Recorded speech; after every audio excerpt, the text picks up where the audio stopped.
na, maghiwalay na tayo. Hiwalay kung hiwalay, basta't sa akin mapupunta yung nag-iisa nating anak. Hindi pwede. Dapat sa akin mapunta yan. Ako ang naghihirap dyan. Nung pinanganak ko yan, yung isang paa ko nasa hukay. Mas lalong ako ang naghirap dyan. Dahil nung ginawa ko yan, yung isang ulo ko nasa hukay.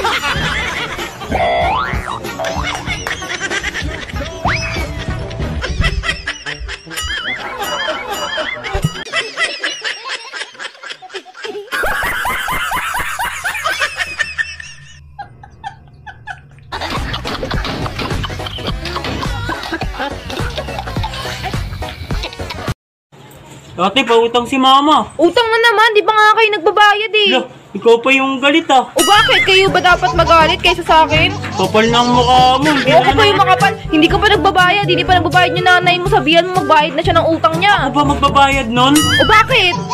Utang kayo ng utang ah. Huwag kang magtitilda kung ayaw mo magpautang. Lumalaki na ulo niya. Huwag kang uutang kung di kayo magbabayad. Lah, Kapal ng mukha nito. kapal ng mukha niyo. Kayo na lang magpapautang. Galit pa kayo ah. O sino ba dapat magalit? Ikaw? O magkano ba utang ni mama dyan? 10,000 no nakaraang taon pa yun. Hindi pa kasama yung nakaraang buwan. Magbayad naman kayo ng utang. Kakapal ng mukha nyo ah. Lah,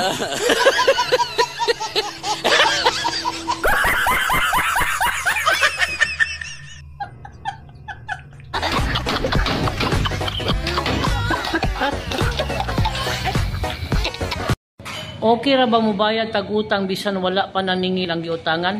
Dili oy. Dili maayo na siya nga practice. Unang-una, dako kay nang insulto sa tao nga imong giutangan. Abi pa lang wala siya kwarta. Kay pataka-taka lang kag bayad bisag wala siya naningil. Insulto na siyang kaugalingon. Ikaduha ni ana, maapektuhan nato ang atong kultura dili sa Pilipinas. Di ba kay kinahanglan man kung mangutang ka nya pag human maningil na ng giutangan nimo manggiaway pa man mo ana, di ba? So ang kultura ng Pilipinas kinahanglan manggiaway pamadaan kay nganong naningil. Nganong di mapahibaw nya ikaduha musumbong sa kapitan, ipatawag sa barangay. Pag human ipatawag sa barangay dili pa na mo husay. Mudako pa na siya nga isyu. Hangtod mo reklamo na sa tulpo. Mo to'y endpoint diha. Kinahanglan paabton sa tulpo sa aron nga mahusay-husay na. Pare, balita ko magaling ka daw sa spelling. Oo naman pare, nung grade 1 ako, top 1 ako sa spelling. Wow. Ba sige nga pare, spell ambulance. Madali lang yan pare. A, M, B. Bilisan mo naman pare.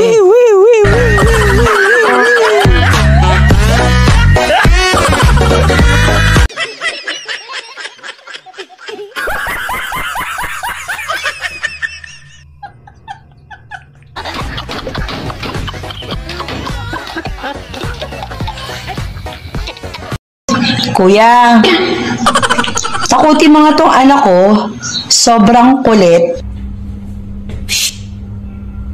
Gusto mo kainin ko mama mo? Sige anak, kulitin mo pa si kuya.